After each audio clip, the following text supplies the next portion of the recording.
be doing an unboxing video for the Algo 8301 IP paging and scheduler unit. Inside the box you will find a quick start guide,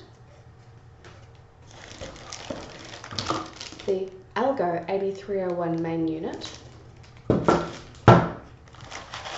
and an installation pack that includes a screwdriver, terminal blocks, a LAN cable and a mounting bracket.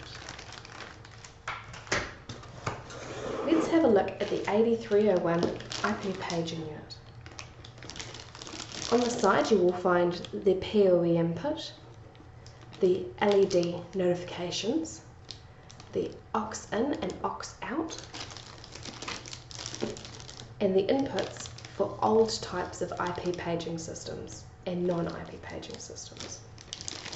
The Algo 8301 is a standalone Linux-based device which can do all of your scheduling, can do your paging adapter from old generation into IP, and a range of other things. Please have a look at